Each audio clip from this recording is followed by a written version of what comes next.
안녕하세요. 유평교회 학생의 가스펠 프로젝트 신약 3권 7과 말씀을 시작하겠습니다. 오늘은 엠마오를 향해 터덜터덜 걷다가 라는 제목으로요. 누가복음 24장 13절에서 35절 말씀을 함께 보겠습니다. 지난 시간에 우리는요, 예수님의 부활에 대한 말씀을 살펴봤습니다. 예수님의 부활하고 관련된 몇 가지 중요한 사실들이 있는데 그 중에서 가장 중요한 것은 바로 제자들의 변화였습니다. 그들은 실제로 부활하신 예수님을 만났고요. 그 후로 그들의 삶은 전과는 같을 수가 없었습니다. 오늘 우리가 살펴볼 이야기 속의 두 제자도 사실 마찬가지입니다. 그들은 남은 평생을 매일매일 얘기해도 지치지 않고 또 지겹지 않을 그런 놀라운 경험을 했습니다. 이 경험은요, 세상 사람들이면요, 평생 안주거리라고 그렇게 말할 수 있는 건데요. 믿는 사람들에게는 평생 간증거리이자 평생의 설교거리가 이 제자들에게는 됐었을 겁니다. 안식구 첫날에, 그러니까 일요일이죠. 일요일 새벽에 여자들은요, 예수님의 시체에 향품을 바르기 위해서 무덤을 찾아갔습니다. 그런데 그곳에서 시체를 볼 수가 없었죠. 그들에게 천사는요, 어찌하여 살아있는 자를 죽은 자 가운데서 찾느냐, 여기 계시지 않고 살아나셨느니라 라고 말을 해서요, 예수님의 부활의 소식을 전했습니다. 그러면서 천사는요, 그녀들에게 예수님께서 이미 하셨던 말씀을 상기시켜 주었습니다. 이르시기를 인자가 죄인의 손에 넘겨져 십자가에 못 박히고 제3일에 다시 살아나야 하리라 하셨느니라 한데, 반복해서 제가 강조드렸었던 것처럼요, 예수님의 죽으심과 부활은 어쩌다 보니까 그냥 이렇게 이루어진 일이 아니라요, 하나님의 영원하신 계획하심 가운데 이루어진 일입니다. 단지 제자들이 자신들의 생각 때문에 그것을 받아들이지 못했을 뿐입니다. 여자들은요, 이 소식을 제자들에게 알렸어요. 누가복음 24장 9절을 보면요, 11사도와 다른 모든 이에게 알렸다라고 그렇게 말을 합니다. 예수님을 배반하고 스스로 목숨을 끊은 가룟 유다를 제외한 11사도, 그리고 그 외에 그들과 함께 있었던 사람들이 더 있었고, 그들 모두가 이 예수님의 부활에 대한 소식을 들었다라는 거죠.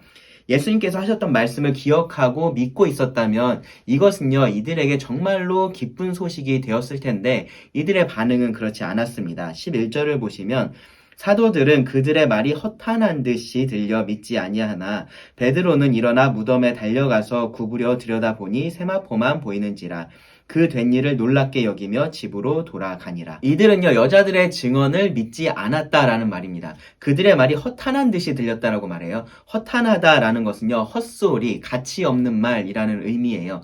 영어 성경은요, 간단하게 넌센스라고 번역을 했습니다.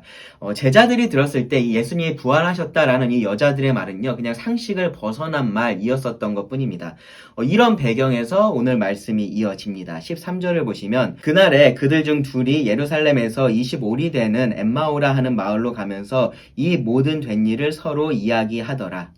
그날이라고 했으니까요, 아직 일요일이 지나지 않은 시점인 거죠. 29절에 보면요, 날이 저무는 것이 언급이 되어 있습니다. 이것들을 고려해 보면요, 이 두 사람은 일요일 오후쯤에 길을 떠났다라고 볼 수 있을 겁니다.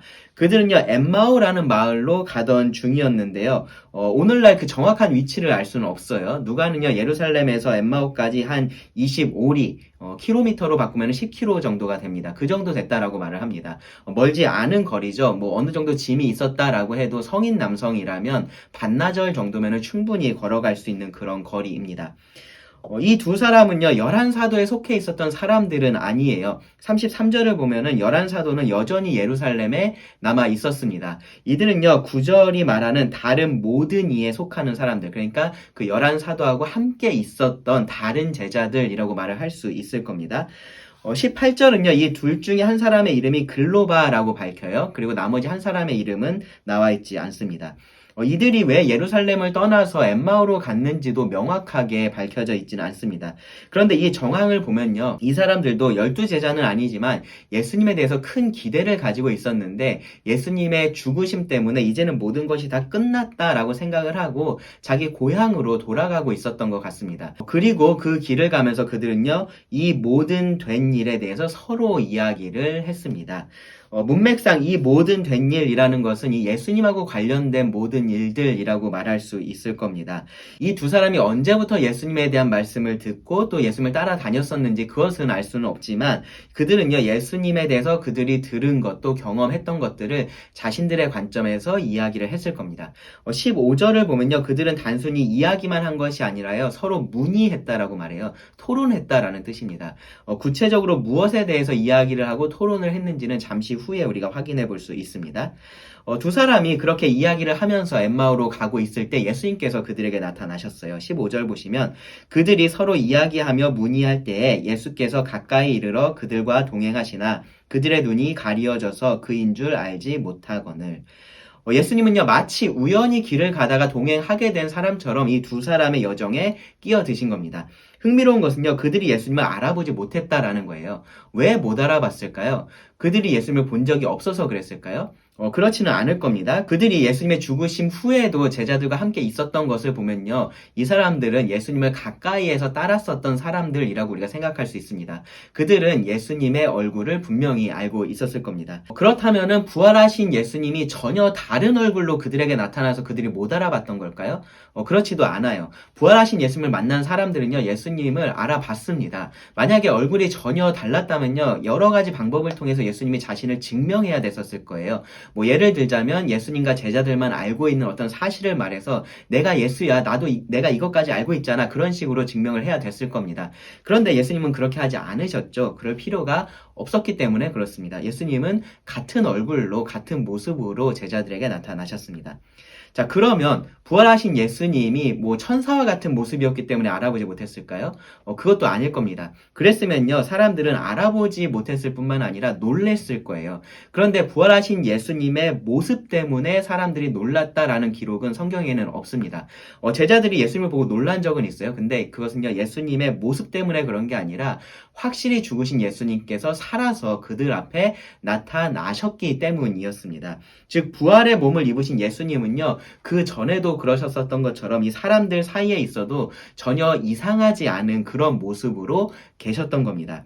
물론 죄가 없는 몸, 썩지 않는 몸이었겠지만 겉모습은 지금의 우리와 다르지 않았다라고 그렇게 말할 수 있습니다. 엠마오로 가던 두 제자가 예수님을 알아보지 못한 이유는요, 여기 성경이 분명하게 말하는 것처럼 그들의 눈이 가리어져서였습니다. 이 표현은요, 신학자들이 흔히 신적인 수동태다라고 부르는 그런 표현이에요. 무슨 말이냐면 누가 그랬는지 명시되어 있지는 않은데 누가 그랬는지 다 아는 표현인 겁니다. 그래서 굳이 말하지 않는 겁니다. 그들의 눈을 가려서 볼 수 없게 만든 것은요, 어떤 사람이 그렇게 한 것이 아니라 하나님께서 그렇게 하셨다라는 말입니다. 하나님께서 특별한 목적을 가지고 그들이 예수님을 알아보지 못하게 하신 거예요.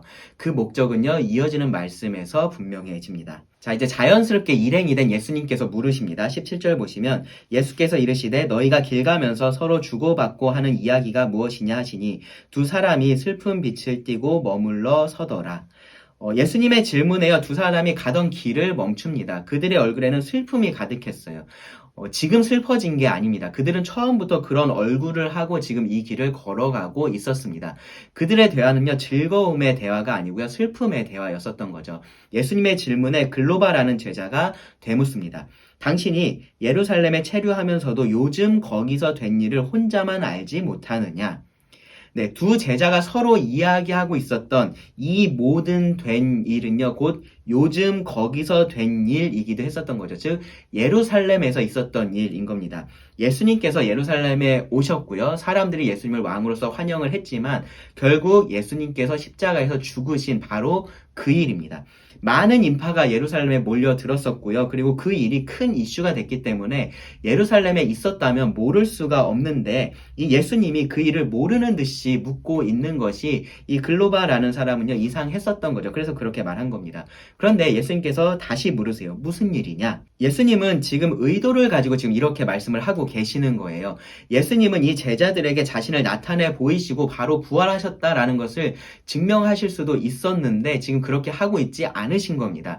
일부러 그들의 눈을 가려서 예수님을 알아보지 못하게 하셨습니다. 그리고 일부러 그들에게 지금 그들이 논쟁하던 것이 무엇이냐라고 물으면서 그들로 하여금 말을 하게 하고 계시는 거예요. 이제 두 제자는요, 그들이 하고 있던 말에 대해서 예수님께 간략하게 설명을 합니다. 19절부터 보시면 이르시되 무슨 일이냐 이르되 나사렛 예수의 일이니 그는 하나님과 모든 백성 앞에서 말과 일에 능하신 선지자 이거늘 우리 대제사장들과 관리들이 사형 판결에 넘겨주어 십자가에 못 박았느니라. 우리는 이 사람이 이스라엘을 속량할 자라고 바랐노라. 이뿐 아니라 이 일이 일어난 지가 사흘째요. 또한 우리 중에 어떤 여자들이 우리로 놀라게 하였으니 이는 그들이 새벽에 무덤에 갔다가 그의 시체는 보지 못하고 와서 그가 살아나셨다 하는 천사들의 나타남을 보았다 함이라. 또 우리와 함께 한 자 중에 두어 사람이 무덤에 가 과연 여자들이 말한 바와 같음을 보았으나 예수는 보지 못하였느니라 하거늘. 사실 이 말은요 단순히 이 두 사람만의 이야기는 아닙니다. 지금 제자들 모두의 이야기입니다. 그들 모두가 다 이런 상태였습니다. 예수님이 다른 누구와도 다른 특별한 분이시다라는 것을 그들은 알았습니다. 이들은 예수님을 선지자라고 했지만요 세례 요한 이상으로 생각했었던 것이 분명해요. 21절에서 그들은요 이 사람이 이스라엘을 속량할 자라고 바랐다라고 말하기 때문에 그렇습니다. 즉 이들은요 예수님이 메시아라고 믿고 있었던 거예요. 그리고 메시아로서의 일을 할 거라고 기대를 하고 있었던 겁니다.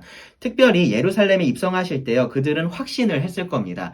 이제는 정말로 모든 고난을 끝내고 이스라엘을 하나님의 나라와 백성으로 이 세상 가운데 세우실 메시아가 그들 가운데 왔다라고 믿어 의심치 않았을 겁니다.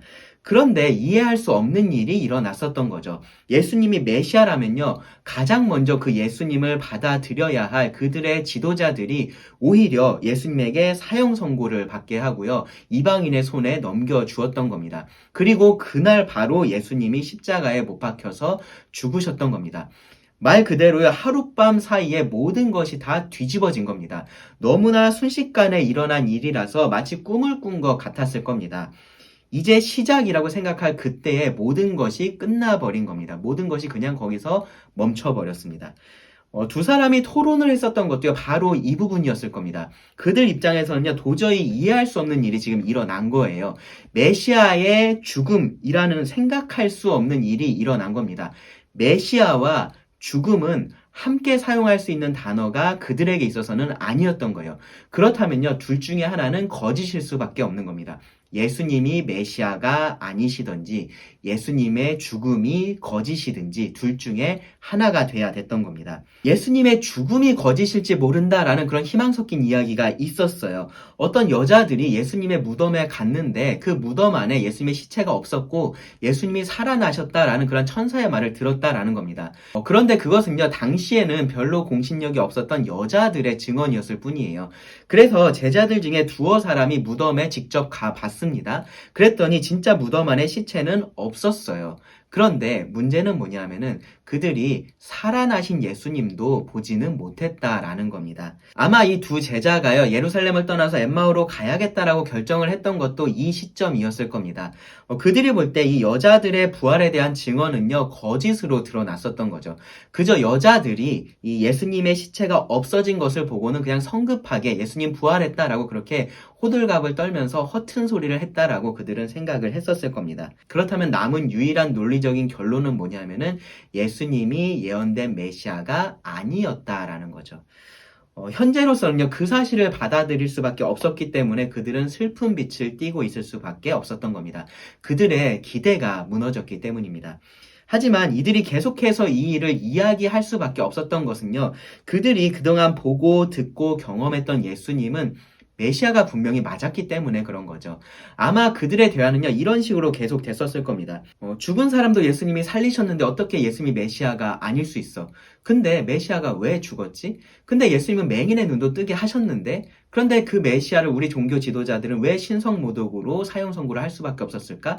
뭐 이런 식의 꼬리에 꼬리를 무는 의문이 그들 가운데 계속해서 있었을 거고요. 그것이 이들의 토론이 됐을 겁니다. 하지만 결국 그들 앞에 놓여있는 현실은요. 예수님이 죽으셨다라는 그것이었습니다. 여기까지의 이야기를 들으신 예수님께서 이제 그들에게 답을 하십니다. 25절부터 보시면 이르시되 미련하고 선지자들이 말한 모든 것을 마음에 더디 믿는 자들이여 그리스도가 이런 고난을 받고 자기의 영광에 들어가야 할 것이 아니냐 하시고 이에 모세와 모든 선지자의 글로 시작하여 모든 성경에 쓴 바 자기에 관한 것을 자세히 설명하시니라. 결국 그들의 혼란은요, 그들이 성경을 제대로 알지 못했다라는 데 기인하고 있었다라는 말입니다. 그래서 그들은 메시아에 대한 잘못된 기대를 가지고 있었습니다. 그래서 실망을 했었던 거예요. 그들이 성경을 전혀 몰랐었던 것도 아닙니다. 그들은 메시아에 대한 예언을 알고 있었습니다. 그랬기 때문에 그들이 예수님께서 하시는 말씀을 듣고 예수님께서 하시는 일들을 보면서 아, 이분이 메시아구나 라고 그렇게 확신을 할 수 있었던 거예요. 그들이 몰랐던 것은요, 메시아가 고난을 받고 자기 영광에 들어간다라는 그 부분이었습니다. 그리고 이것 때문에 그들은 참된 메시아를 여전히 받아들이지 못하고 있었던 거죠. 그들이 그들에게 이미 주어졌던 그 구약의 말씀을 제대로 읽었다면, 그리고 제대로 알았다면, 제대로 이해를 했다면 그들은 예수님의 죽음으로 슬퍼하지 않았을 것이다 라는 말입니다. 오히려 그렇지 않았을 때 슬퍼하게 됐을 겁니다. 그래서 예수님은 그들에게 모세와 모든 선지자의 글로 시작하여 모든 성경에 쓴 바 자기에 관한 것을 자세히 설명을 해 주셨습니다. 여전히 그들은요, 그들에게 이 강해 설교를 해주고 있는 사람이 메시아다라는 사실은 모르고 있었어요. 그런데 그들이 32절에서 고백을 하는 것처럼요, 이 설교를 들으면서 그들의 마음은 뜨거워졌습니다. 왜 그랬냐면은 이제야 성경을 제대로 볼 수 있고 이해할 수 있게 되었기 때문인 거죠. 메시아는 고난을 당해야 하고 죽어야 한다라는 것을 부활하신 예수님 때문이 아니라 이미 기록된 성경의 말씀을 통해서 그들이 깨닫게 되었기 때문입니다.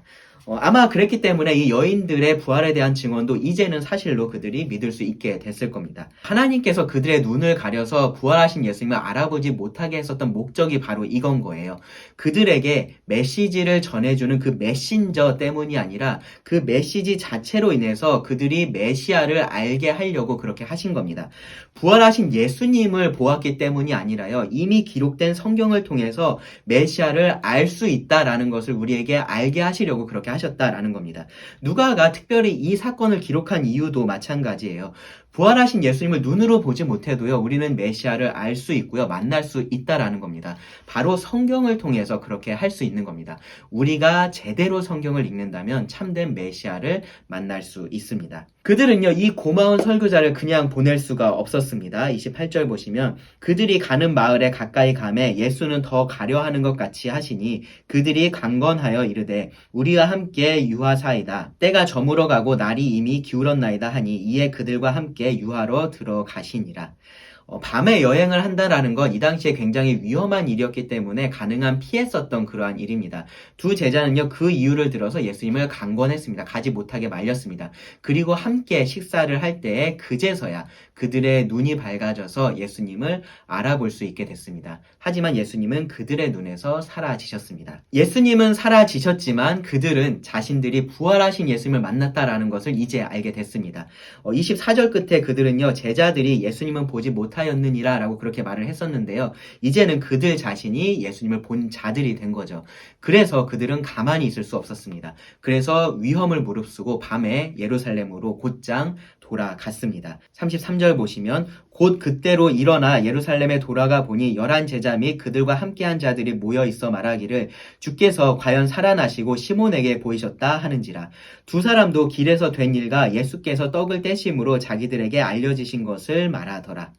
네, 놀랍게도 예수님을 만난 것이 그들만이 아니었어요. 베드로에게도 예수님이 나타나셨습니다. 그리고 그들이 이렇게 서로 예수님을 만난 이야기를 하고 있을 때 예수님께서 그 자리에 다시 나타나셨습니다. 그들은 너무나 놀랐지만 또 기뻐하게 됐습니다. 그들의 슬픔이요, 이제는 큰 기쁨으로 바뀌었습니다. 엠마오로 가는 길에서 끝나지 않는 반복되는 토론을 할 수밖에 없었지만 이제는 결론에 이르렀기 때문입니다. 부활하신 예수님은 메시아이십니다. 오늘 말씀에서 우리는요, 부활의 또 다른 증인들을 만나봤습니다. 예수님은 확실히 죽으셨고 부활하셨습니다. 슬픔에 가득 찼던 제자들이 기쁨에 가득 차게 된 것이 그 증거입니다. 부활하신 예수님이 아니라면요, 그들의 변화는 설명이 되지 않습니다. 또 하나 오늘 말씀을 통해서 우리가 꼭 배워야 할 것이 있는데요. 뭐냐면은 모든 성경이 바로 예수님에 대한 것이다 라는 사실입니다. 예수님께서 친히 이렇게 말씀하셨어요. 요한복음 5장 39절을 보시면 너희가 성경에서 영생을 얻는 줄 생각하고 성경을 연구하거니와 이 성경이 곧 내게 대하여 증언하는 것이니라. 네, 성경은 예수님에 대해서 증언을 합니다. 그리고 그 예수님을 통해 우리는 영생을 얻을 수가 있습니다.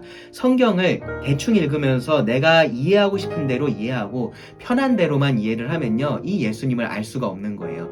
엠마오로 가던 제자들, 그리고 다른 제자들이 그랬었던 것처럼 잘못된 기대를 가지고 있다가는요, 그 기대가 무너질 때 믿음도 함께 무너질 수 있는 겁니다. 여러분, 성경을 읽으셔야 돼요. 그리고 제대로 읽으셔야 됩니다. 내가 듣고 싶은 대로 듣는 게 아니고요, 하나님께서 말씀하시는 대로 들어야 됩니다. 그렇게 할 수 있기를 기도하면서요, 말씀을 읽으시고 또 교회에서 전해지는 이 설교를 여러분 잘 들어보시기 바랍니다. 그러면요, 여러분들도 예수님을 알게 될 겁니다. 마치 엠마오로 가던 그 제자들의 눈이 가렸다가 그 눈이 밝아져서 예수님을 알아보게 됐었던 것처럼 하나님께서 여러분에게도 그런 은혜를 주실 겁니다. 이미 그런 은혜를 받은 여러분들도요, 더 성경을 가까이 하시고요, 그래서 예수님을 더 많이 잘 알아가실 수 있게 되기를 바랍니다. 그러면 기도하고 말씀을 마치겠습니다. 하나님, 또 오늘 우리에게 주신 이 말씀에 감사를 드립니다.